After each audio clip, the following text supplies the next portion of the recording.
तो नमस्कार बच्चों, गुड मॉर्निंग। आप लोग कैसे हैं? उम्मीद है आप लोग स्वस्थ और मस्त होंगे और अपने बोर्ड एग्जाम की तैयारी बहुत ही जबरदस्त तरीके से कर रहे होंगे। बच्चों, आज की यह वीडियो आप सभी के लिए बहुत ही खास होने वाला है। आज की क्लास आप लोग जो है शुरू से लेकर अंत तक जो है जरूर देख करके जाइएगा, क्योंकि इस क्लासेस से आपके एग्जाम में ना कन्फर्म क्वेश्चन जो है भिड़ने वाला है। जी हाँ बच्चों, आपके एग्जाम में ना जो है कन्फर्म क्वेश्चन जो है टच होने वाला है। इसलिए आप इस चैप्टर को, इस टॉपिक को, इस क्लासेस को जो आप मिस मत कीजिए। आप लोग शुरू से लेकर अंत तक बने रहिए और अपने सभी दोस्तों के साथ इसे शेयर भी जरूर कर दीजिएगा। देखिए बच्चों, आज की जो क्लास में हम लोग डिस्कस करेंगे आपका जो है हिस्ट्री का भूमंडलीकृत विश्व का बनना, जो कि चैप्टर 3 का है। इससे जितने भी क्वेश्चन आपके आते हैं, चाहे अति लघु उत्तरीय प्रश्न हो, लघु उत्तरीय प्रश्न हो या दीर्घ उत्तरीय प्रश्न हो, सारे क्वेश्चन को हम लोग जो है डिफाइन करने वाले, डिस्कस करने वाले, अच्छे से आप लोगों को समझाने वाला हूं।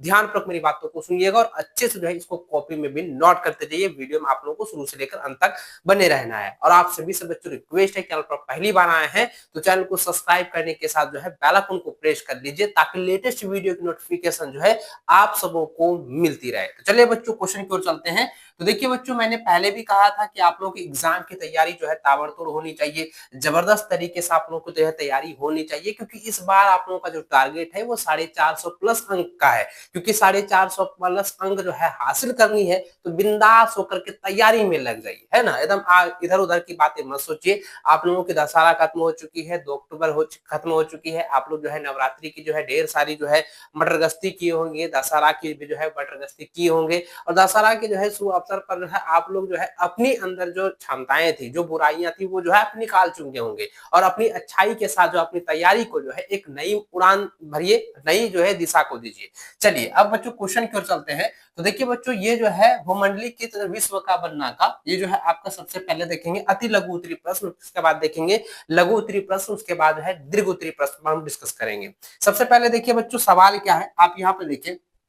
पहला जो क्वेश्चन आपके स्क्रीन पर देख सकते हैं, क्या दिया गया है कि हेनरी फोर्ड जो है कौन था। देखिए ये जो ना कई बार आपके जो है एग्जाम में ऑब्जेक्टिव में भी पूछा जाता है, और कई बार आपका जो है लिखित तौर पे जो है आपका सब्जेक्टिव में भी ये सवाल जो है दी जाती है। तो बच्चों आपको याद रखना है। देखिए यहाँ पे क्या क्वेश्चन दिया गया है कि हेनरी फोर्ड जो है कौन था। तो देखिए हेनरी फोर्ड कौन था, तो याद रखिएगा कि यह जो है बड़े पैमानों पर करों का एक जगत प्रसिद्ध जो है निर्माता था, यानी कि इसके ही द्वारा जो है करों का निर्माण किया गया था। जो कर लगाए गए थे आधुनिक समय में, जो है किसानों पर जो है कर लगाया गया था, मजदूरों पर जो है कर लगाया गया था, क्रिमिटिया मजदूर जो है लागू किया गया, तो सारा चीज जो है निर्माता किसने किया था, तो यही किया था हेनरी फोर्ड ने ना। तो यहाँ पे ऑब्जेक्टिव में भी सवाल पूछा जाएगा कि हेनरी फोर्ड क्या है, तो आपको याद रखेगा करों का निर्माता, है ना, करों का निर्माता था। इस प्रकार से आप याद रखिए। एक शब्द में आप याद कर सकते हैं कि नहीं याद कर सकते हैं, बिल्कुल याद कर लीजिएगा। चलिए अब नेक्स्ट क्वेश्चन की ओर बढ़ते हैं बच्चों। अगला जो सवाल दिया गया, सवाल कहता है कि गिरमिटिया मजदूर का क्या अर्थ है, या गिरमिटिया मजदूर से क्या समझते हैं, गिरमिटिया मजदूर से आपका क्या तात्पर्य है। इस प्रकार से भी आपके बोर्ड एग्जाम में सवाल देते हैं।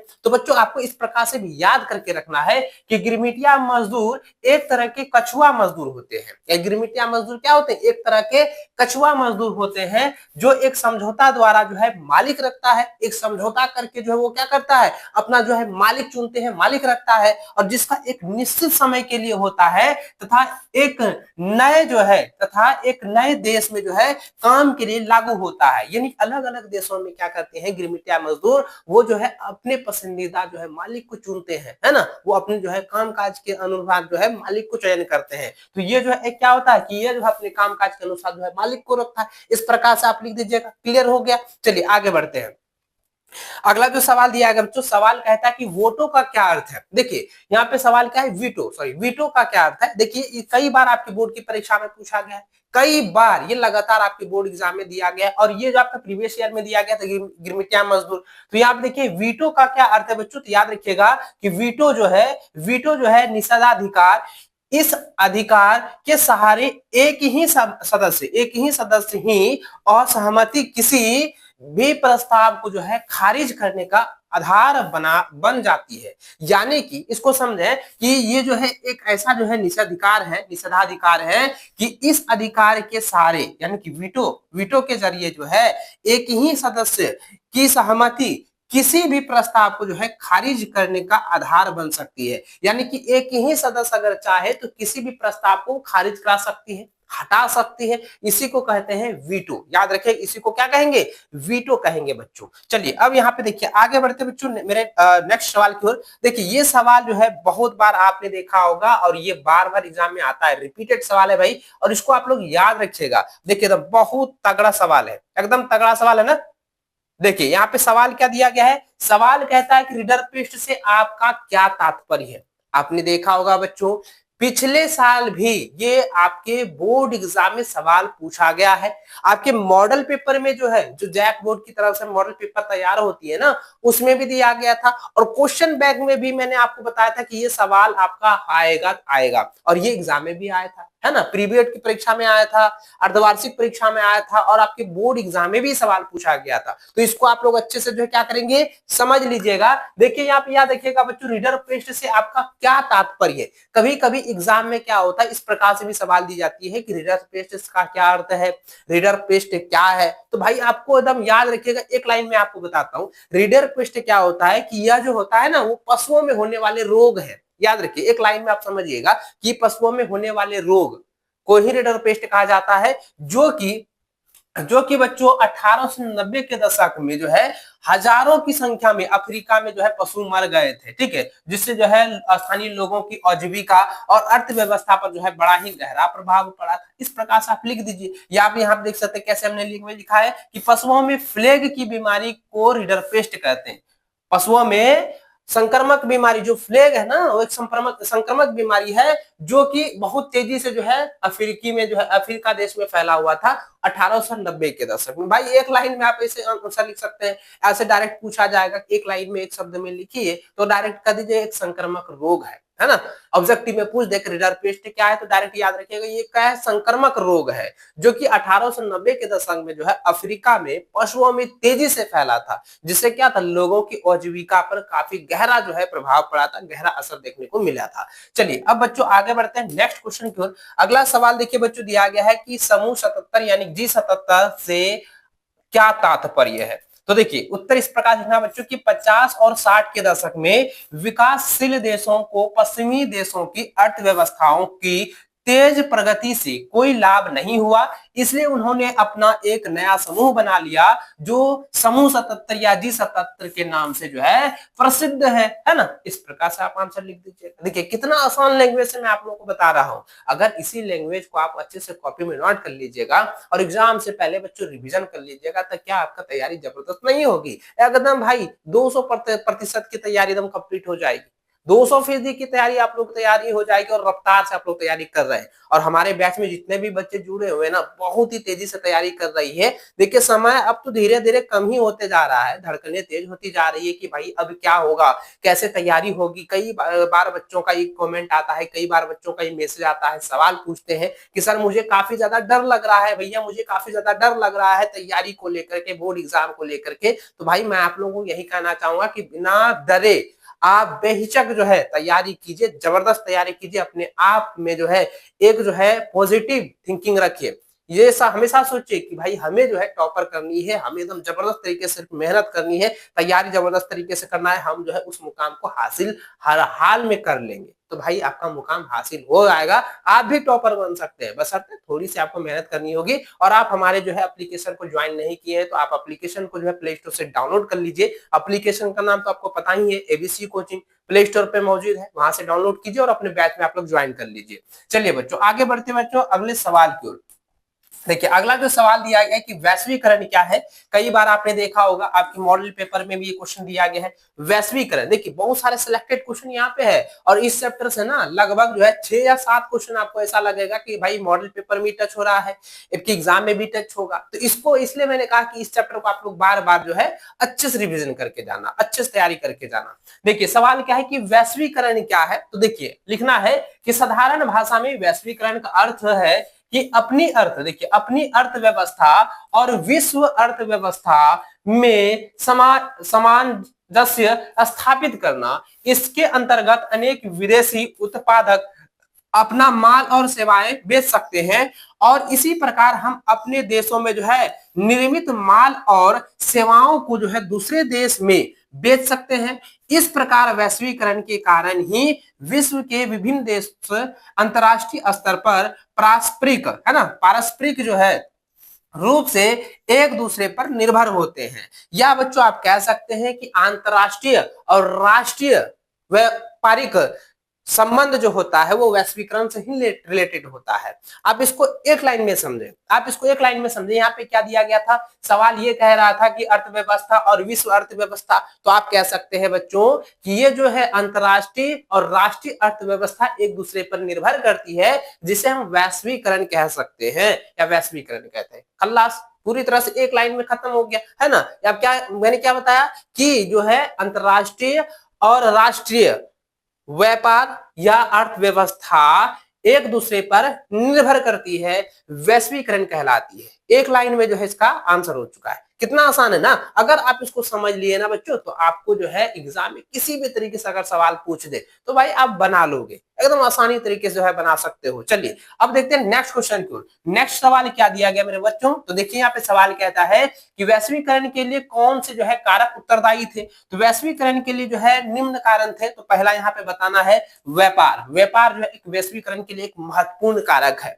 ना। अंतरराष्ट्रीय व्यापार हो गया या राष्ट्रीय व्यापार हो गया, ये एक वैश्वीकरण के लिए एक जो है महत्वपूर्ण जो है उदाहरण है, उत्तरदायी है। तो यहाँ पे दूसरा लिखना है कि काम की तलाश में दूसरे देश, एक देश से दूसरे देशों में लोगों का पलायन। अभी भी आप देख सकते हैं कि आम इंसान अपनी जो है काम-काज के लिए, अपनी जो है जीवन यापन के लिए जो है अलग-अलग देश जो है नौकरी के लिए जाते हैं, ठीक है, जॉब के लिए जाते हैं, आपने देखा होगा। तो यहाँ पे क्या होता है कि एक देश से जो है दूसरे देश जो है अपने काम-काज की तलाश के लिए जो है अपनी जो है ये जो है कामों की तलाश में जो है एक देश से दूसरे देश जो है पलायन करते हैं, जाते हैं, है ना। उसके बाद तीसरा लिखना है कि पूंजी या बहुत सारी चीजों पर की जो है वैश्विक जो है आवाजाही हो, यानी कि देखिए पूंजी या बहुत सारी चीजों की जो है वैश्विक आवाजाही हो, ये तीनों क्या है, ये तीनों जो है वैश्वीकरण के लिए एक बहुत ही महत्वपूर्ण उत्तरदायी है। तो इसको आप इस तरह से लिख देंगे, है ना। चलिए नेक्स्ट क्वेश्चन की देखो करते हैं।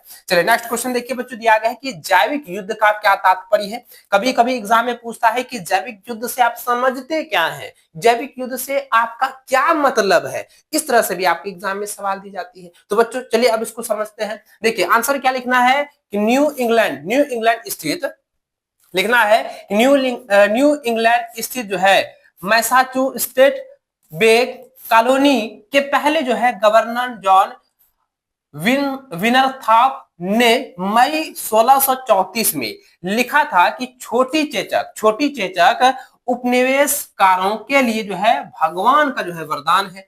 देसी जनता छोटी चेचक के कारण लगभग पूरी खत्म हो चुकी थी। इस तरह जो है परमेश्वर ने हमारी जो है मालिकियत पर हमें जो है मालिकाना दे दिया। ये जो है कथन है ना, मालिकाना दे दिया। इस प्रकार से लिख देना है कि ये जो है जैविक युद्ध कहे जाते हैं, है ना। चलिए हो गया। नेक्स्ट क्वेश्चन देखिए बच्चों क्या है। अगला सवाल कहता है कि औपनिवेशिकरण, अरे भाई ये सवाल आपकी बार बार आपके जो है मॉडल पेपर में भी दिया रहा है। अब लगातार जो है प्रीवियस ईयर के पिछले जो है लगभग 3 साल के या 4 साल के मॉडल पेपर को आप देखेंगे ना, तो ये सवाल कई बार रिपीट हो रहा है। हो सकता है इस बार भी आपके मॉडल पेपर जो आएंगे वो उसमें भी आपका दिया जाएगा। सबसे पहले तो यूटोपिया से आप क्या समझते हैं, ये तो कंफर्म आएगा आपका मॉडल पेपर में। गिरमिटिया मजदूर क्या है, इसको अभी जो मैंने बताया ये भी आएगा। फिर आपका उपनिवेशीकरण से आएगा, वैश्वीकरण वाला आएगा, ये आपका मॉडल पेपर में 100% जो है छपने वाला है। चलिए अब देखिए बच्चों क्या दिया गया। सवाल कहता है कि उपनिवेशीकरण के कारण कौन से जो है परिवर्तन आए। तो लिखना है बच्चों कि औपनिवेशीकरण के कारण यातायात और परिवहन के साधनों में बहुत सुधार हुए, जिससे सामान के दूर दूर तक ले जाने में काफी आसानी हो गई। दूसरा लिखना है कि औपनिवेशिक देशों ने अपने अधीन जो है बस्तियों में खुले दिल से पूंजी निवेश करना शुरू कर दिया था, और क्योंकि उन्हें अब अपनी पूंजी के तेजी से बढ़ने के अवसर जो है साफ दिखाई देने लगे थे या साफ दिखने लगे थे। तो दो यहाँ पे पॉइंट आपको बता देना है उपनिवेशीकरण के कारण को। यहाँ पे दो पॉइंट में आपको डिस्कस कर देना है, लिख देना है। एकदम क्लियर हो चुका है। चलिए नेक्स्ट क्वेश्चन की तरफ बढ़ते हैं। अगला सवाल देखिए बच्चों दिया गया है।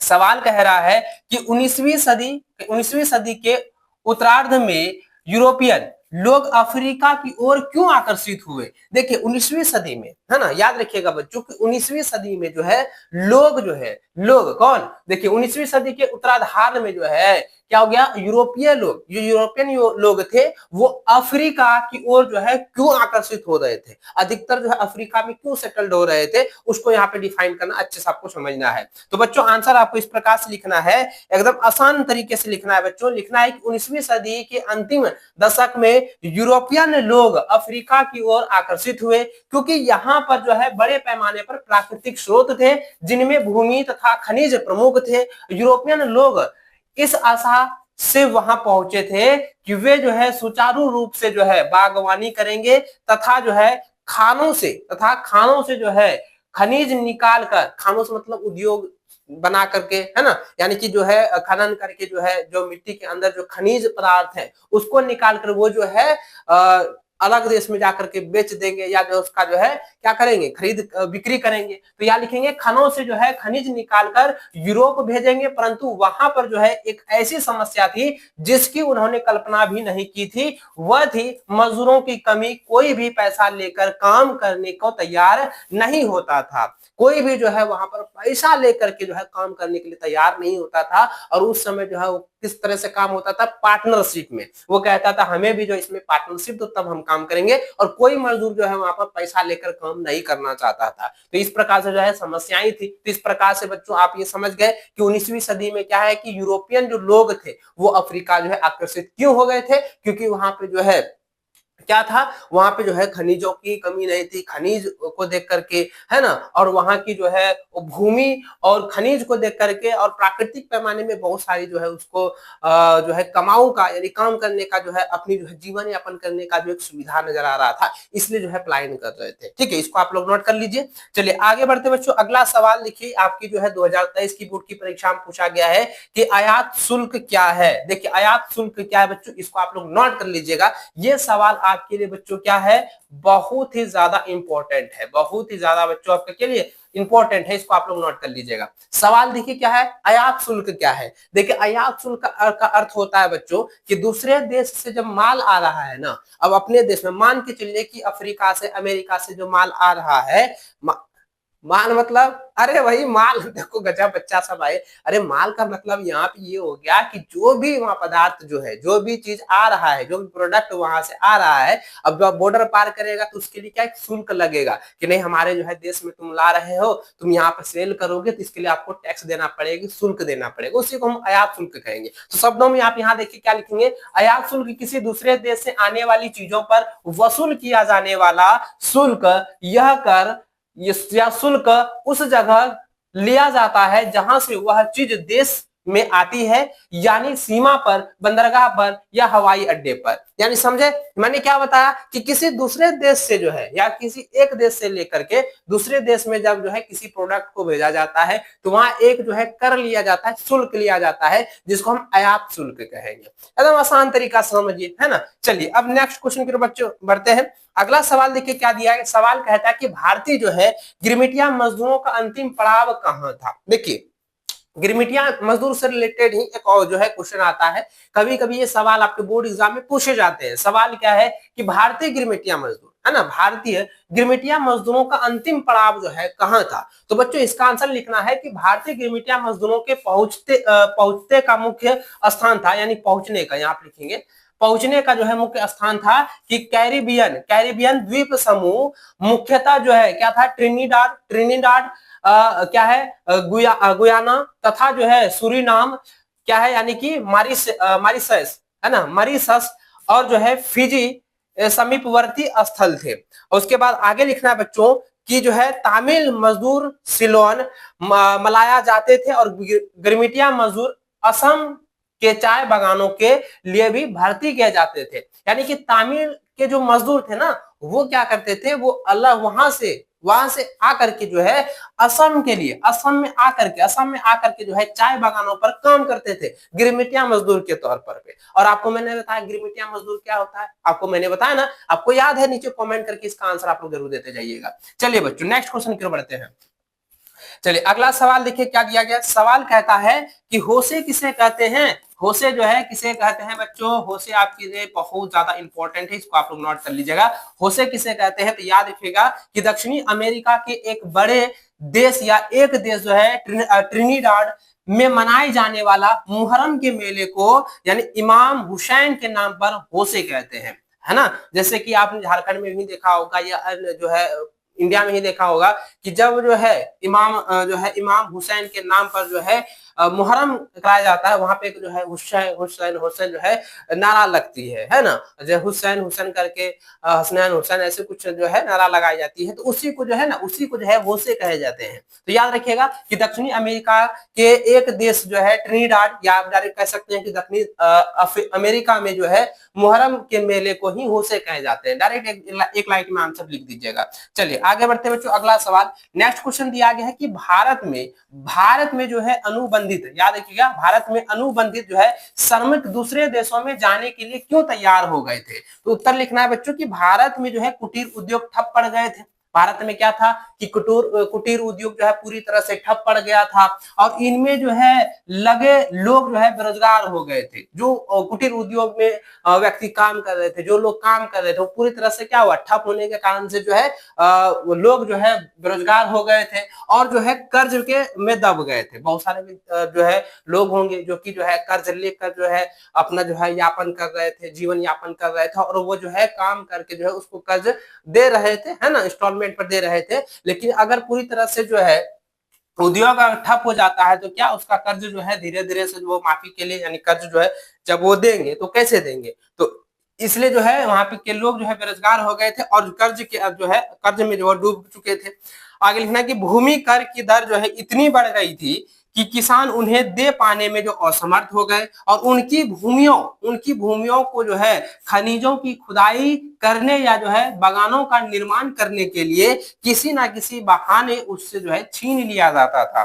देखिए जब कर जो है बहुत ज्यादा बढ़ने लगा तो वहां क्या था, किसानों से ही उसकी जमीन को जो है छीन ली जाती थी, जो है खाद्यान्न के लिए या जो है किसी खनिजों की खुदाई के लिए, है ना। तो इस प्रकार से आपको आंसर लिख देना है बच्चों। चलिए अगला सवाल देखिए बच्चों, दिया गया है कि NIEO यानी NIEO से क्या तात्पर्य है। NIEO का अगर पूरा नाम भी पूछेगा तो बच्चों आपको याद रखना है कि NIEO का मतलब होता है न्यू इंटरनेशनल इकोनॉमिक ऑर्डर। याद रखिए क्या होगा, न्यू इंटरनेशनल इकोनॉमिक ऑर्डर, इसको याद रखिएगा। NIEO का मतलब होता है, यहाँ सवाल पूछा गया क्या तात्पर्य है या क्या समझते हैं, तो याद रखिए बच्चों इसका अर्थ है न्यू इंटरनेशनल इकोनॉमिक, क्या है, इकोनॉमिक, या इकोनॉमिक ऑर्डर, जिसका आशय यह है कि विकासशील देशों को इस नई व्यवस्था में अपने साधनों पर सही अर्थों में नियंत्रण मिल सके। इस प्रकार से बच्चों आपको आंसर लिखना है, इस प्रकार से आपको याद करनी है, ठीक है। चलिए नेक्स्ट क्वेश्चन देखिए बच्चों क्या है।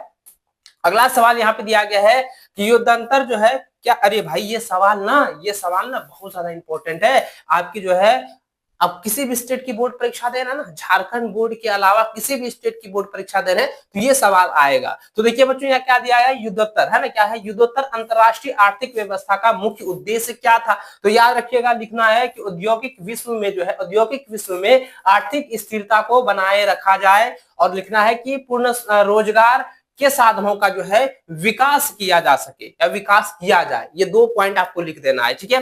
अगला सवाल बच्चों बहुत ज्यादा इंपॉर्टेंट है आपकी बोर्ड एग्जाम के लिए, आपके जैक बोर्ड एग्जाम के लिए बहुत ज्यादा इंपॉर्टेंट है, और इसको आप लोग याद रखिएगा। विनिमय दर से आप क्या समझते हैं, कभी कभी इस प्रकार से सवाल भी दिया जाता है कि विनिमय दर का क्या तात्पर्य है या क्या समझते हैं क्या है, ये भी सवाल दी जाती है। याद रखिए बच्चों कि विनिमय दर किसी देश की मुद्रा को जोड़ना जिससे कि इसका प्रयोग दूसरे देश के साथ व्यापार में किया जा सके। मुख्यतः 2 विनिमय दर है, स्थिर विनिमय दर और जो है तैरती यानी अस्थिर जो है विनिमय दर। याद रखिएगा 2 विनिमय दर है, अगर ऑब्जेक्टिव में पूछ देगा कि विनिमय दर कितने होते हैं तो याद रखिएगा 2 विनिमय दर होते हैं, एक होता है स्थिर और दूसरा अस्थिर, है ना, यानी कि तैरती विनिमय दर। याद रखिएगा। और यहाँ पे एक सवाल ये भी आ रहा है कि अगर मान के चलिए एक जो है लाइन में कहेगा कि एक लाइन में इसका आंसर दीजिए, तो कहेगा कि विनिमय दर से आप क्या समझते हैं, डायरेक्ट बोल दीजिएगा कि यह जो है ना यह व्यापार के लिए उपयोग किया जाने वाला दर विनिमय दर कहलाता है। डायरेक्ट आंसर लिख दीजिएगा, हो गया क्लियर। चलिए आगे बढ़ते हैं नेक्स्ट क्वेश्चन की ओर। अगला सवाल देखिए बच्चों क्या है, नेक्स्ट क्वेश्चन कह रहा है कि नहर बस्तियां किन्हें कहा जाता है, इन्हें क्यों और कहां स्थापित किया गया है। देखिए नहर। याद रखिए सवाल क्या है कि नहर बस्तियां मतलब नहर और बस्तियां, बस्तियां तो मतलब समझ ही रहे हैं ना, तो क्या होता है। अब देखिए आंसर लिखिएगा बच्चों की पंजाब की अर्ध रेगिस्तानी, है ना, जहां पर पंजाब की जो है अर्ध रेगिस्तानी प्रति जमीनों को जो है उपजाऊ बनाने के लिए वहां नहरों का जाल सा बिछा दिया गया, जहां मतलब नहरों का जो है जाल सा बिछा दिया गया। यानी कि देखो क्या है कि बंजर भूमि को एक जो है उपजाऊ भूमि बनाने के लिए क्या है कि नहर का जो है निर्माण किया गया, और कई प्रकार के जो है नहर बनाए गए, कई तरह के जो है नहर बनाए गए, और एकदम नहर का नाम सोचो कि जाल बिछा दिया गया, है ना। और आगे लिखना है कि देखते ही देखते बंजर भूमि नहरी बस्तियों में जो है बदल गई, जहां गेहूं और कपास आदि फसलों की खूब खेती होने लगी। इस प्रकार से आंसर आपको लिख देना है। चलिए बच्चों नेक्स्ट क्वेश्चन देखिए दिया गया है, सवाल क्या है, सवाल कह रहा है कि 1929 की महामंदी, 1929 की महामंदी का बंगाल के पटसन पैदा करने वाले लोगों पर जो है क्या प्रभाव पड़ा। देखिए ये कई बार एग्जाम में आ चुका है, ये कई बार बच्चों आपके एग्जाम में जो है आ चुका है। तो बच्चों इसको क्या करेंगे आप लोग नोट कर लीजिएगा, इसको आप लोग अच्छे से याद कर लेना, एकदम कंठस्थ कर लेना, है ना। तो चलिए इसका आंसर लिखना बच्चों की 1929 की महामंदी के कारण बंगाल के पटसन पैदा करने वाले लोग बिल्कुल तबाह हो गए, और पटसन की कीमतों में जो है कोई 60% यानी कि देखिए कहता है 60% की जो है गिरावट आ गई, जिसके परिणाम स्वरूप वह कर्ज में जो है दबते चले गए। इस तरह से आपको आंसर लिख देना है एकदम, देखिए 3 लाइन में आंसर कंप्लीट, 3 लाइन में। और कितना होगा बेसिक हमको लगता है कि 30 से 40 शब्द के अंदर ही होगा, है ना। इस प्रकार से आंसर आपको लिख देना है। चलिए अगला सवाल यहाँ पे दिया गया बच्चों, नेक्स्ट क्वेश्चन देखिए क्या है कि असेंबली लाइन से क्या तात्पर्य है। ये असेंबली लाइन से आप क्या समझते हैं, ये बार बार एग्जाम में पूछता है।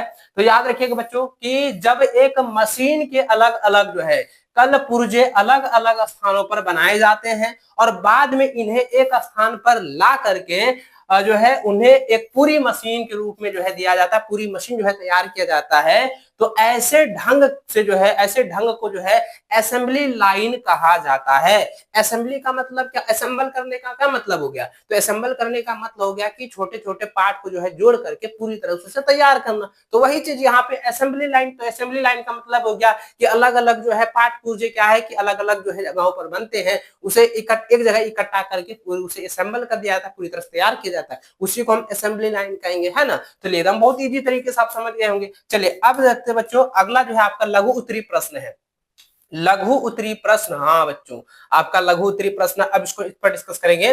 देखिए पहला ही सवाल बहुत ज्यादा इंपॉर्टेंट है। सवाल क्या है, कहता है कि 17वीं सदी के पहले होने वाले आदान प्रदान के 2 उदाहरण दे, और एक उदाहरण एशिया से और एक उदाहरण जो अमेरिका महाद्वीपों के बारे में चुने। यानी कि एक उदाहरण आपको क्या है, एक जो है एशिया महाद्वीप, और दूसरा उदाहरण जो है आपको बताना है अमेरिका महाद्वीपों के बारे में। चलिए लिखेंगे बच्चों की 17वीं शताब्दी से पहले के वैश्विक आदान प्रदान का एक लाभकारी उदाहरण 17वीं शताब्दी से पहले के काल में जो यात्री, व्यापारी, पुजारी तथा तीर्थयात्री आपसी मेल मिलाप के जो है अग्रदूत बनकर एक देश से दूसरे देश गए, विशेषकर एशिया से दूसरे देशों की ओर गए। वे अपने साथ अनेक चीजों जैसे कि पैसे, मूल्य जो है, मान्यताओं, विचारों, अनेक जो है प्रकार की कलाओं को भी ले गए, और उन्होंने दूसरे देश के लोगों को, दूसरे लोगों के जीवन को जो है सुखमय बना दिया। ऐसे प्राय जो है एशिया के भारत और चीन जैसे देशों द्वारा ही हुआ। तो इस प्रकार से एक तो लिख देना है। आगे बच्चों यहाँ पे क्या कह रहा था, आगे कह रहा था अमेरिका के बारे में, तो अमेरिका महाद्वीप से जो है एगो उठाना है। चलिए आगे यहाँ पे लिखेंगे बच्चों कि 17वीं शताब्दी में, थोड़ा पैराग्राफ चेंज कर लीजिएगा, पैराग्राफ चेंज करके आपको लिखेगा कि 17वीं शताब्दी से पहले जो है विश्वक जो है आदान प्रदान का एक विनाशकारी उदाहरण 17वीं शताब्दी से पूर्व के वैश्विक आदान प्रदान कई बार नए लोगों के लिए विनाश का कारण भी बन गए, जैसे कि पुर्तगाल और स्पेन। पुर्तगाल और स्पेन से जब लोग अमेरिका पहुंचे तो वे अपने साथ अनेक बीमारियां विशेषकर चेचक की जो है कीटाणु भी ले गए, जिन्होंने अमेरिका के मूल निवासियों के अनेक जो है कबीलों का सफाया ही कर दिया। इस प्रकार से आपको आंसर लिख देना है। देखिए कितना आसान लैंग्वेज में मैं आपको बता रहा हूं, एकदम आप किताबी तौर पे जाएंगे ना तो बहुत जो है बड़का बड़का इसका आंसर दिया गया, एकदम छोटा सा आंसर आपको याद रखना है बच्चों, है ना। इसको आप कॉपी में नोट करते जाइए। मैंने पहले भी कहा था कि जब भी हम क्लास लें तो आप जब भी आप वीडियो देखें तो आप कॉपी में जो है ना जो जो मैं कह रहा हूं कि ये सब कुछ इंपॉर्टेंट है इसको आप नोट कर लीजिए। और वैसे आप तो पूरा का नोट करिए रहे, अगर आप पीडीएफ पाना चाहते हैं तो आप टेलीग्राम ग्रुप में ज्वाइन कर लीजिए, व्हाट्सएप ग्रुप में ज्वाइन कर लीजिए, जिसका लिंक डिस्क्रिप्शन में दिया गया। वहां पर आपको जो है क्लास खत्म होगी उसके बाद आप लोगों को पीडीएफ भी शेयर कर दिया जाता है, और नहीं तो आप जो है प्ले स्टोर पे आप लोग एबीसी कोचिंग ऐप को डाउनलोड कर लीजिए, वहां आपको फ्री में जो है पीडीएफ मिल जाएगा। चलिए आगे बढ़ते बच्चों। देखिए सवाल कहता है कि बताइए कि पूर्व आधुनिक विश्व में बीमारियों के वैश्विक प्रसार ने अमेरिकी भूभागों के उपनिवेशीकरण में किस प्रकार जो है मदद की। उपनिवेशीकरण में जो है किस प्रकार से इन्होंने मदद किया है। तो चलिए आगे देखिए, लिखेंगे बच्चों कि यूरोप के कुछ उपनिवेशवादी देश अपने साथ जो है संक्रामक बीमारियों के कीटाणु लेकर आए थे। कौन से? तो भाई चेचक की कीटाणु को लेकर आए थे ना। अगर यहाँ पे सवाल ऑब्जेक्टिव में पूछ दे बच्चों, पूछ दे यह कि अमेरिकी क्या लिखेंगे, अमेरिकी राष्ट्र में या यूरोप में जो है कुछ लोग कौन सी बीमारी का जो है कीटाणु लेकर आए थे। तो याद रखिए कौन सा, तो याद रखिएगा चेचक के बीमारी की कीटाणु को लेकर आए थे, है ना। चलिए आगे देखिए बच्चों, लिखना है अमेरिका जो लाखों वर्षों से अलग थलग रहा था, अतः उनके शरीर में यूरोप से आने वाली बीमारियों से बचने की रोग प्रतिरोधी क्षमता नहीं थी। और 16वीं सदी के मध्य में जो है क्या है स्पेनिश विजेताओं के सर्वाधिक प्रबल हथियारों में परमाणु युक्त किस्म का सैनिक हथियार कोई नहीं था। वह हथियार चेचक जैसे कीटाणु थे जो स्पेनिश सैनिकों तथा अधिकारी गणों के साथ वहां पहुंचे थे। यानी कि जब अमेरिका से यूरोप आ रहे थे तो वहां पे क्या होता कि जैसा कि वो जो है कीटाणु भी साथ में लेकर आए थे, तो उसका जो है उसके शरीर में क्या उसका एंटीबायोटिक नहीं था, मतलब रोधक क्षमता जो है नहीं हो रही थी, बन नहीं पा रहा था। तो इससे क्या होता कई सारे विनाश हो गए थे, है ना। जो है अलग अलग कस्मों का जब पूरी तरह से खत्म हो गया था। तो आगे यहाँ पे बच्चों लिखना है कि अतः जो है अमेरिका में क्या है औपनिवेशिक की स्थापना के समय स्पेन के सैनिकों का दमन चक्र चल रहा था। इसी समय महामारी की जो है विनाश लीला ने नया मोर्चा जो है खोल दिया। अमेरिका के स्थानीय लोग यह मानते थे कि चेचक स्पेनियों द्वारा चलाई गई अदृश्य गोलियां थी। देखिए अमेरिका क्या सोच रहा था, बोल रहा था कि स्पेनिश के द्वारा जो है ये चलाई गई जो है अदृश्य गोलियां थी चेचक का, है ना। आगे पॉइंट आपको लिख देना बच्चों कि इसके बाद बिना किसी चुनौती के दो बड़े साम्राज्यों को जीतकर अमेरिका में उपनिवेशों की स्थापना हुई। इस प्रकार से बच्चों आपको 5 पॉइंट में आंसर आपको लिख देना है, 5 बिंदु में आपको आंसर लिखना है। चलिए अब अगला सवाल जो देखिए बच्चों, ये आपको बता दूं, आपको बताने से ही पहले मैं आपको बता रहा हूं कि ये आपके लिए इंपॉर्टेंट है। आप इसको अच्छे से क्या करेंगे, याद कर लीजिएगा, कॉपी में नोट कर लीजिएगा। सवाल है कि कॉर्न लॉ के समाप्त करने के बारे में ब्रिटिश सरकार के फैसले के प्रभावों का व्यवस्था करते हुए संक्षिप्त टिप्पणी लिखे। कभी कभी एग्जाम में ना एक सवाल बहुत बार बार आता है कि कॉर्न लॉ किसे कहते हैं। ये आपका ना 2 नंबरिया सवाल में आता है ना। आपका जो है अति लघु त्रिप्रश्न कॉर्न लॉ किसे कहते हैं, इसी में हम आपको समझाएंगे कॉर्न लॉ कैसे कहते हैं। और कॉर्न लॉ स्पेशल अगर है तो आगे भी क्वेश्चन आने वाला है, देखिएगा, है ना। चलिए यहाँ देखिए बच्चों, सवाल क्या है, सवाल क्या है कि कॉर्न लॉ के समाप्त करने के बारे में ब्रिटिश सरकार के फैसले के प्रभावों की व्यवस्था यानी कि ये जो व्याख्या करते हुए संक्षिप्त जो है टिप्पणी लिखे। तो बच्चों उत्तर आपको इस प्रकार से लिखना है कि ब्रिटिश पार्लियामेंट ने 19वीं शताब्दी में जो कानून अपने जो है भूस्वामियों के हितों की रक्षा के लिए पास किए उन्हें जो है कॉर्न लॉ कहा गया। यानी कि आप कह सकते, देखिए अब यहाँ पे एक सवाल ही आ रहा है, आप लोगों के कमेंट में भी आ सकता है कि सर कॉर्न लॉ के बारे में बता ही दीजिए। तो भाई मैं आपको बता देता हूँ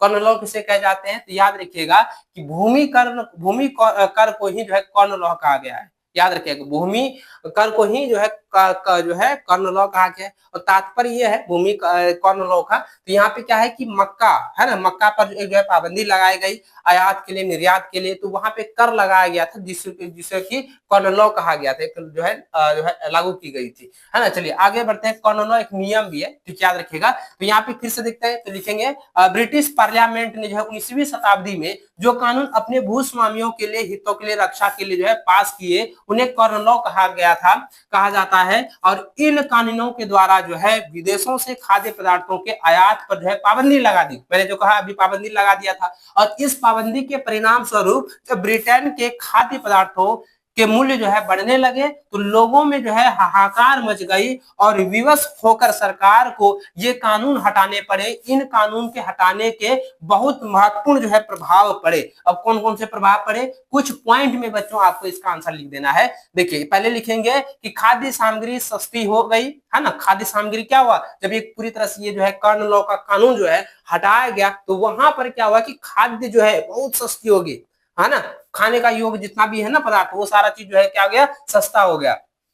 तो लिखेंगे कि खाद्य सामग्री सस्ती हो गई, जिससे साधारण और गरीब जनता को खूब जो है लाभ रहा। जब बाहर से खाद्य पदार्थ सस्ते दामों में इंग्लैंड आने लगे, तो वहां के भूस्वामी जो है बर्बाद हो गए। वहां के क्या हुआ, भूस्वामी जो है पूरी तरह से बर्बाद होने के कगार में आ गए, है ना। चलिए आगे पॉइंट देखेंगे बच्चों, लिखेंगे बहुत सी जो है भूमि ऊसर हो गई, यानी भूमि क्या हुआ, ऊसर हो गई। खेती करने वाले बहुत से जो है किसान क्या हो गए, बेरोजगार हो गए। तो ऊसर का मतलब होता है बच्चों की खेती जो है पूरी तरह से बंजर होने लगे, है ना। पूरी तरह से क्या ना बंजर होने लगी, जिसके कारण से बहुत से किसान क्या हो गए, बेरोजगार हो गए। ऐसे बहुत से जो है ग्रामीण लोग नौकरी की तलाश में शहरों की ओर जो है भागने लगे, जिससे शहरों की हालात भी खराब हो गई और शहरों की संख्या जो है काफी जो है घटने लगी। यानी कि जो है काम की तलाश में जो है कुछ अपना जो है भरण पोषण की तलाश में, जब मान के चलिए आपको जो है यहाँ पर अच्छा जो है भरण पोषण का जो है साधन नहीं मिल पा रहा है, काम नहीं मिल रहा है, नौकरी नहीं मिल रहा, तो वह क्या कर रहा था, एक देश को छोड़कर, अपने देश को छोड़कर के दूसरे देश जो है वो पलायन करने लगे।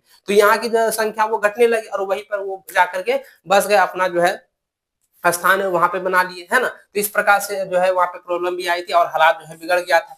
चलिए बच्चों अगला सवाल देखिए, बहुत ज्यादा इंपॉर्टेंट है ये भी सवाल कह रहा है कि अफ्रीका में जो है रीडर पेस्ट का आना, जो अफ्रीका में रीडर पेस्ट का आना, जो अफ्रीका में रीडर पेस्ट कब आया था, जल्दी बताइएगा। मैंने पहले ही आपको बताया है कि रीडर पेस्ट क्या है, रीडर पेस्ट कब आया था, कब आया था, नीचे कमेंट करके आप लोग जरूर इसका उत्तर दीजिएगा, तब ना देखेंगे कि बच्चा पढ़ रहा है कि नहीं पढ़ रहा है जी। अगर आप रीडर पेस्ट के बारे में नहीं जान रहे हैं तो मैंने पहले ही पढ़ा दिया है। और रीडर पेस्ट कब आया था, रीडर पेस्ट जो है कब आया था, तो ये मैंने बताया। और रीडर पेस्ट किसे कहा गया, चेचक जैसे रोगों को, है ना, संक्रामक रोगों को कहा गया है, ये तो मैंने पहले बताया। अब आप नीचे कमेंट में इसका उत्तर दीजिएगा कि रीडर पेस्ट जो है कब आया था, कितने ईस्वी में आया था, जल्दी से आप कमेंट करके बताएंगे। चलिए अब देखिए बच्चों क्वेश्चन को जाने। क्वेश्चन यहाँ पे कह रहा है कि अफ्रीका में जो है रीडर पेस्ट का आना के प्रभावों की व्याख्या करते हुए संक्षिप्त जो है टिप्पणी लिखें। तो अफ्रीका में जो रीडर पेस्ट आया, किस प्रकार से आया, किस प्रकार से जो है महामारी फैली, ये जो है पशुओं में महामारी फैली थी, है ना। तो चलिए अब देखिए उत्तर लिखना बच्चों कि अफ्रीका में रीडर पेस्ट का आना, रीडर पेस्ट पशुओं में फैलने वाली एक खतरनाक बीमारी है जो 1890 के दशक, देखिए यहाँ भी इसमें टाइम दिया गया।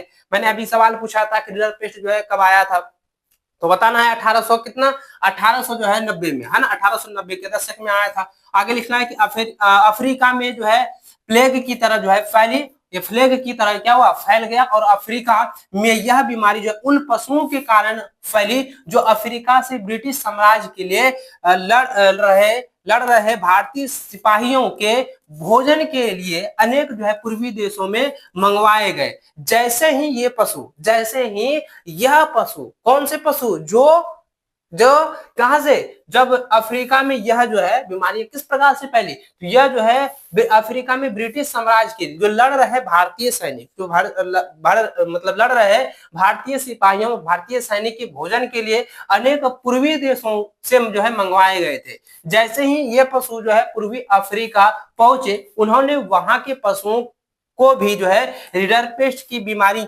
में लपेट लिया। और 1892 से शुरू होकर अगले 5 वर्षों में पशुओं में यह जो है घातक बीमारी दक्षिणी दक्षिणी जो है और पश्चिमी अफ्रीका की समस्याओं या सीमाओं तक जो है फैल गई। देखिए यहाँ पे क्या हुआ कि जब धीरे धीरे जब बीमारी बढ़ने लगी, तो यहाँ पे क्या है कि बच्चों की जो आपका दक्षिणी और जो है पश्चिमी अफ्रीका में ये जो है पशुओं में पूरी तरह से जो है फैल चुका था, पूरी तरह से जो है फैल चुका था। और यहाँ पे क्या हुआ कि इस बीमारी से जो है बड़े पैमाने पर जो है दूरगामी प्रभाव जो है पड़े। तो पहला लिखना है कि इस बीमारी के कारण जो है अफ्रीका के कोई जो है 90% या 90% जो है पशु जो है मौत के शिकार हुए। और आगे लिखना है कि इस बीमारी से अफ्रीका के लोगों की आजीविका और अर्थव्यवस्था पर जो है काफी बड़ा जो है गहरा असर पड़ा। और लिखना है कि बिल्कुल बर्बाद और जो है बेसहारा होने के कारण अफ्रीका के लोगों को विदेशी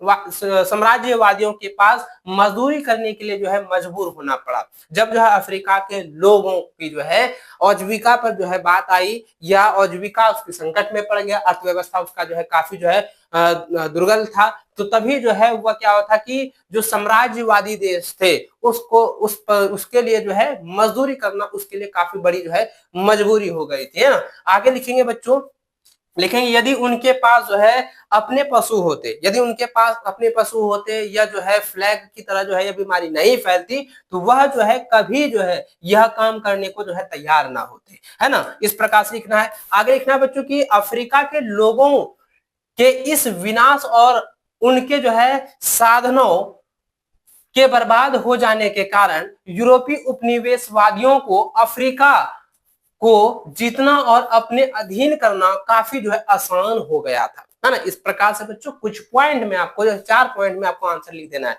थोड़ा सा लिखना, उसके बाद पॉइंट बाय आपको बता देना है ना। चलिए आगे बढ़ते बच्चों, अगला सवाल देखिए। नेक्स्ट क्वेश्चन क्या दिया गया है। सवाल कह रहा है कि बहुराष्ट्रीय कंपनियों द्वारा अपने उत्पादन को एशियाई देशों में जो है स्थानांतरित करने के फैसले के प्रभावों की व्याख्या करते हुए संक्षिप्त जो है टिप्पणी लिखें।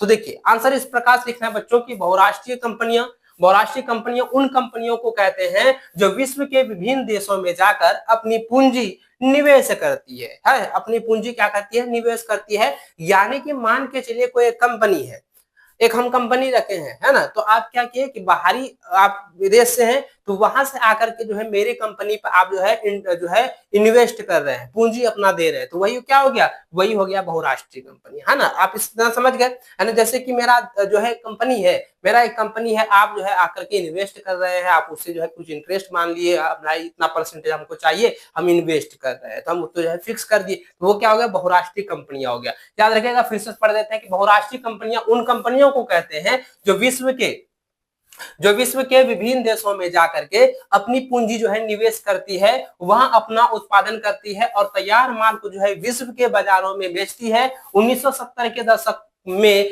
इन जो है बहुराष्ट्रीय कंपनियों ने अपना रुख जो है एशिया के देशों की ओर किया, जिसके अनेक महत्वपूर्ण जो है परिणाम निकले, है ना। ये आपके बाद जो है कुछ पॉइंट बाय पॉइंट आपको आंसर लिखना है। देखिए अगर आपको नहीं समझ में आया कि बहुराष्ट्रीय कंपनियां किसे कहते हैं, तो आपको एक तरीके से मैं समझा देता हूँ। देखिए अब यहाँ पे क्या है बच्चों, अब ध्यान दीजिएगा, मतलब टोटल चीज है आपका और हम सिर्फ इन्वेस्ट कर रहे हैं और उसी से हम इनकम कर रहे हैं, तो वही चीज हो गया बहुराष्ट्रीय, है ना। समझ गए होंगे। चलिए अब देखिए बच्चों, अगर जो है कुछ पॉइंट बाय पॉइंट जो दिया गया उसको आप अच्छे समझे। तो यहाँ पे बच्चों पहला पॉइंट आपको लिखना है कि एशियाई देशों में नौकरी के अवसरों में काफी जो है वृद्धि हुई और इस प्रकार बेरोजगारी के मामलों को हल करने में काफी जो है आसानी हुई, है ना, आसानी रही। और इन बहुराष्ट्रीय कंपनियों ने विकासशील देशों को अनेक पुराने उपनिवेशी देशों के चंगुल से निकलने में जो है काफी सहयोग दिया, काफी क्या हुआ, सहयोग दिया, है ना। इस प्रकार से लिखना है।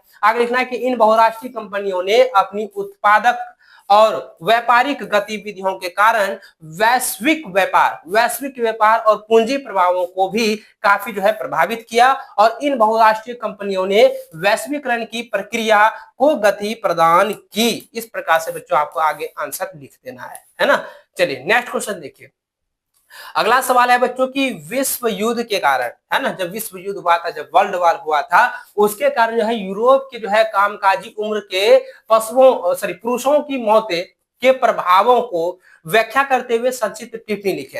यानी कि जब विश्व युद्ध हुआ था, वर्ल्ड वॉर हुआ था, तो वहां पे जो है पुरुषों का जब मृत्यु हो रहा था, पुरुषों की जो मृत्यु हो रहा था, जो कि कामकाजी वाले थे, जो कामकाजी वाले थे, तो उसके बारे में आपको कुछ जो है लिखना है, कुछ पॉइंट में आपको आंसर देना है, यानी 1 2 से 3 लाइन में आपको आंसर दे देना है। देखिए लिखना है बच्चों की इस युद्ध के मौत और विनाश की जैसी जो है विभाषिका रची, उसकी जो है औद्योगिक युग से पहले और औद्योगिक शक्ति के बिना कल्पना नहीं की जा सकती थी। युद्ध में 90 लाख से ज्यादा लोग मारे गए और 2 करोड़ लोग जो है घायल हुए थे।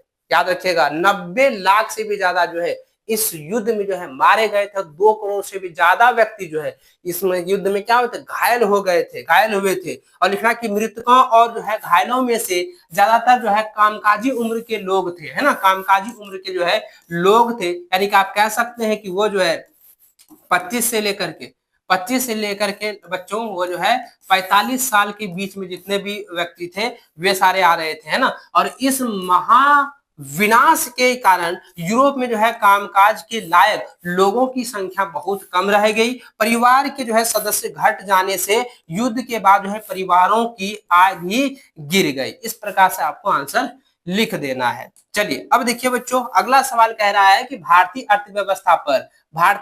अर्थव्यवस्था पर महामंदी के प्रभावों की व्याख्या करते संक्षिप्त टिप्पणी लिखे। तो लिखिएगा भारतीय अर्थव्यवस्था पर महामंदी के प्रभाव। और यह सवाल है ना बच्चों बहुत ज्यादा इंपॉर्टेंट है। आप इसको अच्छे से, मैं गारंटी दे रहा हूं कि आप इसको ना 100% आप इसको तैयार करिएगा।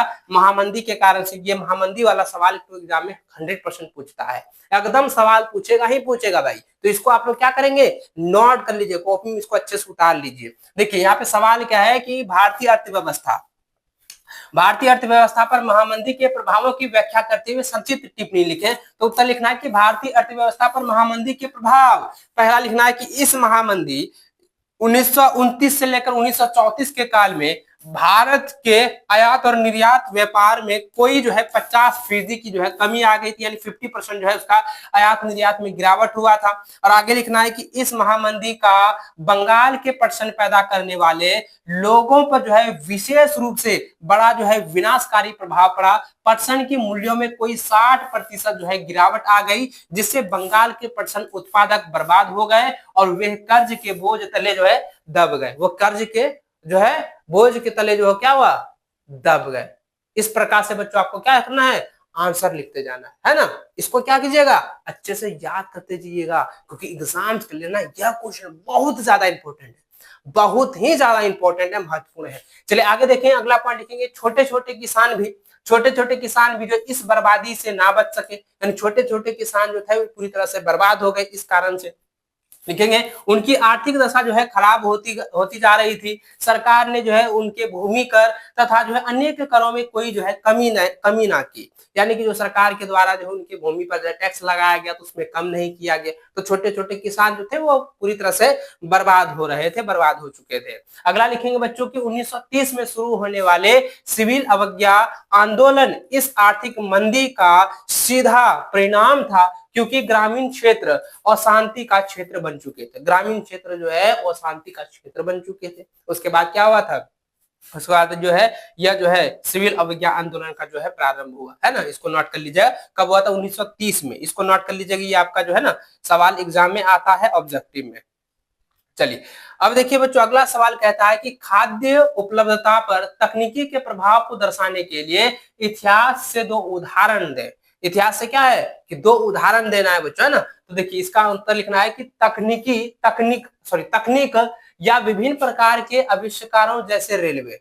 क्या लिखेंगे बच्चों, तो यहाँ पे लिखिएगा कि तकनीक या विभिन्न प्रकार के आविष्कारों जैसे कि रेलवे, भाप के जहाजों, टेलीग्राफ और जो है क्या है रेफ्रिजरेटर युक्त जहाजों का खाद्य पदार्थों की उपलब्धता पर गहरा प्रभाव पड़ा। चलिए आगे आप लिखेंगे, कुछ पॉइंट बाय पॉइंट आपको आंसर लिखना है।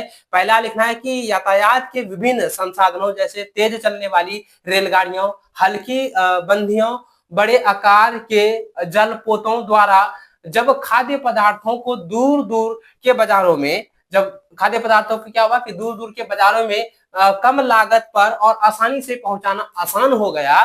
रेफ्रिजरेटर की तकनीक युक्त जहाजों के कारण अब जल्दी खराब होने वाली चीजें जो है मांस, फल आदि को भी जो है लंबी यात्राओं में ले जा सकता था। यानी क्या हुआ कि रेफ्रिजरेटर की तकनीकी के कारण से जो है जो जल्दी खराब होने वाला जो वस्तु था, जो खाद्य पदार्थ था, वो जो है वो अलग अलग देशों में जो है भेजा जाता था। रेफ्रिजरेटर के जरिए जो है इसे आसान किया गया, यानी लंबे समय तक जो है उसको रखा जा सके और ये आसान हो गया है ना। चलिए आगे बच्चों देखते हैं। नेक्स्ट क्वेश्चन देखिए, अगला सवाल कह रहा है बच्चों की संक्षेप में बताइए कि दो महायुद्धों के बीच, दो जो है महायुद्ध जो हुए थे उसके बीच जो आर्थिक परिस्थितियां जो पैदा हुई और उनसे जो है अर्थशास्त्रियों और जो है राजनेताओं पर जो है क्या सबक सीखा। यानी कि जो है अर्थशास्त्रियां और जो राजनेता थे उसमें उन्होंने क्या क्या सबक सीखा था। तो बच्चों यहाँ पे आपको कौन सा लिखना है कि अंतर युद्ध के आर्थिक अनुभव बहुत खराब थे। अंतर युद्ध के जो है आर्थिक अनुभव जो है बहुत ज्यादा खराब थे और अधिकतर जो है देश बर्बाद हो गए थे और बहुत से शहर जो है नष्ट हो चुके थे, है ना।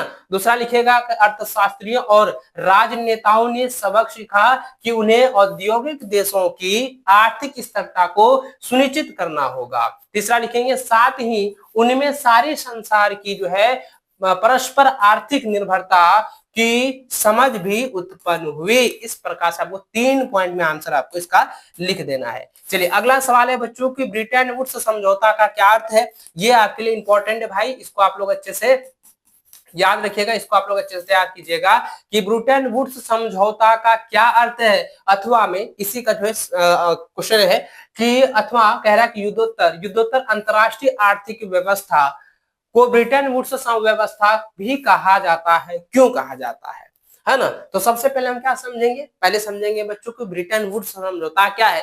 तो देखिए ब्रिटेन वुड्स समझौता क्या है बच्चों, आप इसको अच्छे से देखें, इसको आप लोग अच्छे से नोट कीजिएगा क्योंकि एग्जाम में आने वाला क्वेश्चन है। देखिए सबसे पहले लिखिएगा कि युद्धोत्तर काल में जो है अंतरराष्ट्रीय व्यवस्था के पुनर्निर्माण तथा जो है विकास के लिए 1944 ईस्वी में अमेरिका में ब्रिटेन वुड्स समझौता हुआ और इस समझौते में जो है संयुक्त राष्ट्र संघ की दो संस्थाएं जो अंतरराष्ट्रीय मुद्रा कोष और विश्व बैंक की स्थापना हुई। देखिए दो जो है याद रखिएगा, तो यहाँ पे जो है संयुक्त राष्ट्र संघ की जो है दो संस्थाएं जो है स्थापित हुई। कौन कौन सा, तो याद रखिए अंतरराष्ट्रीय मुद्रा कोष और विश्व जो है बैंक की स्थापना हुई और इन दोनों संस्थाओं ने जो है 1947 में अपना काम करना शुरू कर दिया, जो ये आज तक जो है बड़ी बेखूबी से जो है कर रही है। और अंतरराष्ट्रीय मौद्रिक जो है व्यवस्थाओं ने राष्ट्रीय मुद्राओं और मौद्रिक व्यवस्थाओं को एक दूसरे से जोड़ने का जो है महत्वपूर्ण कार्य किया।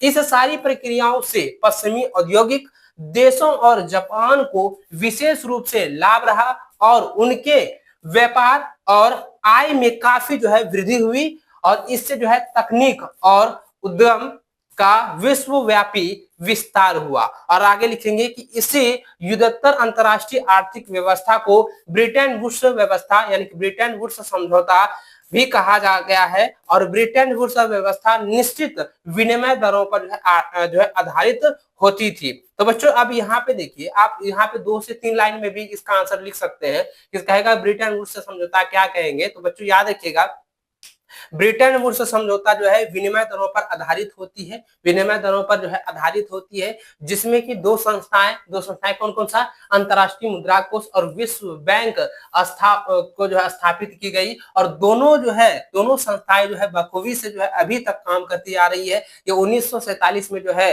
ये पूरी तरह से जो तैयार होकर रही और जो है अपना काम करना शुरू किया था। डायरेक्ट भाई इस तरह से आप आंसर लिख सकते हैं, एकदम आपको पूरा जो है फुल मार्क्स मिल जाएगा। ठीक है, चलिए अब बच्चों नेक्स्ट क्वेश्चन देखते हैं। नेक्स्ट क्वेश्चन क्या है आपका, जो है दिया गया है कि 16वीं सदी में दुनिया जो है सिकुड़ने लगी थी, इसका क्या मतलब है, व्याख्या करें। ये भी आपके लिए बहुत ज्यादा इंपॉर्टेंट है। ये भी सवाल क्या है बच्चों, आपके लिए भी आई सवाल है ना, भी इंपॉर्टेंट वेरी वेरी इंपॉर्टेंट सवाल है, इसको आप लोग नोट कर लीजिएगा। ये आपका पिछले साल आपका जो बोर्ड एग्जाम हुआ है उसमें ये सवाल दिया गया था, लगातार 3 बार आपका ये सवाल आ रहा है। देखिए सवाल जब हम भी बोर्ड एग्जाम दिए थे यही तो क्वेश्चन पूछा था, है ना, जब हम बोर्ड एग्जाम दिए थे ना तभी यही तो सवाल जो है पूछा था कि ये बताइए कि 16वीं सदी में जो है, तो 16वीं सदी में दुनिया जो है सिकुड़ने लगी थी, इसका क्या मतलब है, इससे आप क्या समझते हैं, इसका तात्पर्य क्या है, इसका आपको बताना है, कहेगा व्याख्या करें। तो बच्चों आपको यहाँ पे जो है 4 पॉइंट में आंसर देना है, ज्यादा नहीं 4 पॉइंट में आपको आंसर लिख देना है। लिखना है बच्चों के संसार के विभिन्न महाद्वीपों के लोगों के बीच जो है पारस्परिक संबंधों में वृद्धि,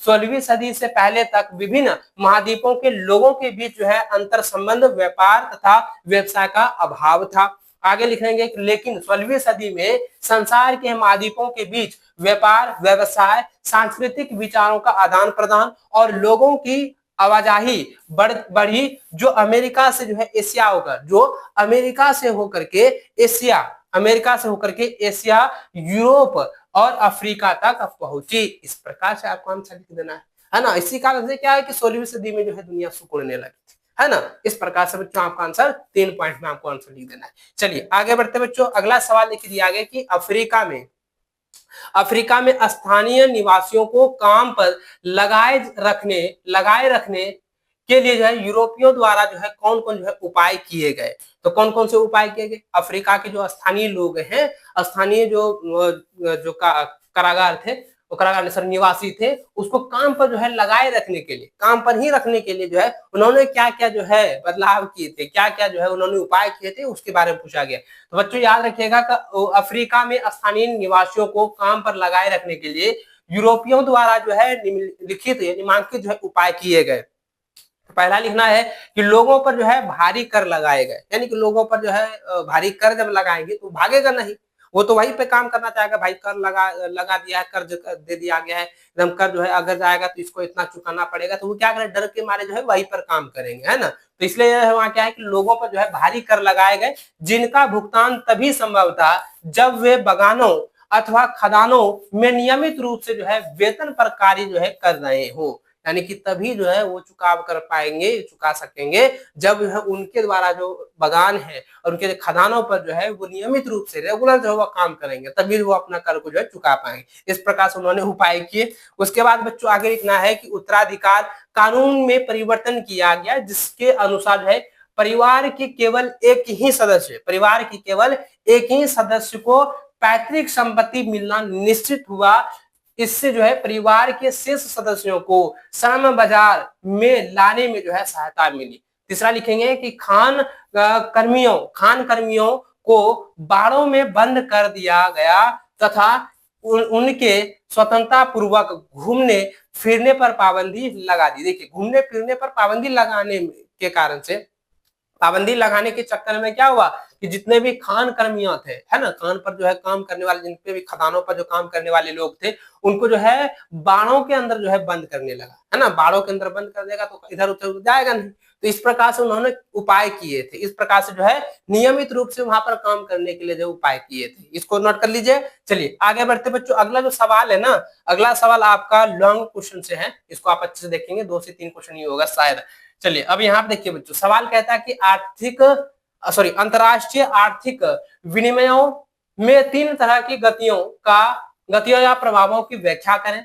तीनों प्रकार की गतियों का भारत और भारतीयों के से संबंध है, एक दूसरे उदाहरण दे, एक जो है आपको उदाहरण देना, है ना, एक क्या करना, उदाहरण दे और जो है उनके बारे में जो है संक्षेप में आपको लिखना है, उनके बारे में आपको संक्षेप में बताना है। तो बच्चों लिखना है कि अंतरराष्ट्रीय आर्थिक विनिमयों में 3 तरह की जो है गतियां या प्रभाव अर्थशास्त्रियों ने जो है अंतरराष्ट्रीय आर्थिक विनिमय में 19वीं शताब्दी में 3 प्रकार की गतियों या प्रभावों का वर्णन किया है। तो पहला बताना है कि इसमें पहला प्रभाव व्यापार का होता है, जो 19वीं शताब्दी में वस्तुओं यानी कि कपड़ा और गेहूं आदि के व्यापार तक ही सीमित था। पहला क्या था कि 19वीं शताब्दी में जो है वस्तुओं यानी कि वस्तुओं का जो है व्यापार में जो है सीमित रखा गया। दूसरा आपको बताना है कि दूसरा प्रभाव श्रम का होता है, जिसमें विभिन्न प्रकार के लोग काम या रोजगार की तलाश में एक स्थान से जो है दूसरे स्थान तक जाते हैं। तीसरा प्रभाव पूंजी का होता है, जिससे थोड़े या लंबे समय के लिए दूर स्थित इलाकों में निवेश कर दिया जाता है भारत के 3 प्रभावों के उदाहरण। अब देखिए ये तो हो गया है ना। अब भारत में जो 3 प्रभाव थे, 3 जो है प्रभाव हुए थे, उसका उदाहरण बताना है बच्चों। लिखना है कि भारत में प्राचीन काल से ही ये तीनों प्रकार के प्रभाव जो है देखने को मिलते हैं। पहला लिखना है कि प्राचीन काल से ही भारतीयों ने आसपास और दूसरे दूर दराज के देशों में जो है व्यापारिक संबंध जो है स्थापित कर रखे थे। और आज से 5,000 वर्ष पहले जो है सिंधु घाटी के लोगों के मेसोपोटामिया और जो है क्रीट जैसे देशों के साथ जो है गहरे व्यापारिक संबंध थे। और दूसरा लिखना है कि 19वीं शताब्दी में जो है बहुत से भारतीय कारीगर और मजदूर अनेक देशों में बगान, खानों, सड़क निर्माण और रेल निर्माण का जो है काम करने के लिए गए। और आगे जो है तीसरा पॉइंट आपको लिखना है बच्चों कि ब्रिटिश काल के जो है बहुत से यूरोपीय जो है क्या हुआ, व्यापारियों और जो है उद्योगपतियों ने भारत के धन का निवेश किया। भारत के यहाँ पे धन होगा, भारत के जो है धन का जो है निवेश किया और अनेक प्रकार के यहाँ कारखानों, रेलों आदि का जो है निर्माण किया और यहाँ चाय आदि के अनेक जो है बागान स्थापित किए। जो कि आप देख रहे हैं असम में है चाय का बागान, वो जो है अंग्रेजों के द्वारा ही स्थापित किया गया है ना। चलिए आगे बढ़ते हैं, नेक्स्ट क्वेश्चन देखिए। अगला सवाल है बच्चों की महामंदी के कारणों की व्याख्या करें। और ये आपके लिए बहुत ज्यादा इंपॉर्टेंट है, 5 नंबरिया क्वेश्चन है, एग्जाम में 100% आएगा। इसको आप लोग बिंदास होकर के एकदम रख लीजिए, अच्छे से तैयार कर लीजिए। महामंदी के कारण की व्याख्या करें। लिखेंगे बच्चों को 1929 ईस्वी में समस्त संसार को जो है एक भयंकर आर्थिक संकट ने आ घेरा। और ऐसा आर्थिक संकट पहले जो है कभी देखने को नहीं आया था। यह संकट जो है संयुक्त राज्य अमेरिका में 1929 में पैदा हुआ और देखते ही देखते यह 1931 तक रूस को छोड़कर विश्व के अनेक देशों में फैल गया। यानी कि रूस को छोड़कर जो है सारे के सारे देशों में जो है पूरी तरह से ये फैल चुका था। और आर्थिक संकट 1929 के लिए उत्तरदायी कारण और कारक जो है वो इस प्रकार से। पहला लिखना है कि यह संकट जो है, पहला लिखेंगे कि यह संकट जो है औद्योगिक क्रांति के कारण चीजों की आवश्यकताओं में अधिक उत्पादन के कारण जो है पैदा हुआ। और 1930 में अमेरिका में तैयार माल के इतने भंडार हो गए कि उनका कोई जो है खरीदार ना रहा। यानी कि जब युद्ध हो रहा था 1930 के दशक में, तो जब भंडारण बहुत ज्यादा होने लगा कोई भी चीज का, तो अब भाई बेचने के लिए तो कोई चाहिए। तो बेचने के लिए यहाँ पे जो है व्यक्ति ही नहीं मिल रहा था, कोई जो है व्यापार नहीं मिल रहा था, तो खरीदार के लिए वहां पे कोई रहा ही नहीं, तो भंडारण बहुत ज्यादा हो गया। तो ये एक बहुत बड़ा जो है कारण था। और दूसरा लिखना है बच्चों की प्रथम विश्व युद्ध के कारण जो है यूरोप के देश जो है इतने बर्बाद हो गए थे कि वे अमेरिका से जो है माल आयात करने की जो अवस्था में ना थे। यानी कि पहले जो फर्स्ट वर्ल्ड वॉर हुआ था उसमें जो है यूरोप के जो देश है वो पूरी तरह से बर्बाद हो गया था। और इतना बर्बाद हो गया था कि वह जो है अमेरिका से जो है माल आयात के लिए जो है उसकी जो है अवस्था ही नहीं थी, पूरी तरह से वो नर्वस हो चुका था। चलिए अब अगला लिखना पॉइंट कि जब तैयार माल का कोई जो है खरीदार ना रहा तो वहां कारखाने जो है बंद हो गए और हजारों मजदूर जो है बेरोजगार हो गए थे। चौथा लिखना है कि जब कारखाने बंद हो गए तो किसानों को जो है पैदावार का भी कोई खरीदार ना रहा और इस तरह जो है किसानों के लाभ में भी काफी कमी आ गई और कृषि मजदूरों की मजदूरी कम हो गई। और आपको जो है 5वां लिख देना है, लिखना बच्चों कि अमेरिका की शेयर एक्सचेंज मार्केट के शेयरों की कीमत में गिरावट आ गई, जिससे वहां के कोई जो है कितना है इकाई, दाई, सैकड़ा, हजार, 10,000, लाख, कोई जो है 1 लाख व्यापारियों का जो है दिवाला निकल गया। यानी कि 1 लाख व्यापारी को जो है पूरी तरह से दिवाला निकल चुका था। इस प्रकार से 5 पॉइंट में आपको आंसर लिख देना है, ठीक है। चलिए अगला जो सवाल है बच्चों बहुत ज्यादा इंपॉर्टेंट है और ये बार बार एग्जाम में आने वाला सवाल है। सवाल कहता है कि G77, सवाल क्या है बच्चों कि G77 क्या है और G77 को ब्रिटेन वुड्स की जुड़वा संतानों की प्रतिक्रिया किस आधार पर जो है कहा जा सकता है, व्याख्या करें। ये सवाल आपके लिए बच्चों बहुत ज्यादा इंपॉर्टेंट है, बहुत ज्यादा आपके लिए क्या है very very important two important है, इसको आप लोग अच्छे से जो है याद कर लीजिएगा, अच्छे से तैयार कर लीजिएगा। चलिए इसका आंसर देखेंगे बच्चों, लिखेंगे G77 विकासशील देशों का एक ऐसा समूह था जिन्हें जो है 1944 में होने वाले ब्रिटेन वुड्स के सम्मेलन में होने वाले नियमों से कोई लाभ नहीं हुआ था, इसलिए वे एक नई अंतरराष्ट्रीय आर्थिक प्रणाली की मांग करने लगे थे। वे जो है नई आर्थिक प्रणाली की जो है मांग करने लगे थे। G77 के ब्रिटेन वुड्स की जुड़वा संतानों की प्रतिक्रिया के रूप में जो है विकास हुआ, और किस प्रकार से हुआ उसको जो है पैराग्राफ चेंज करके आपको लिखना है।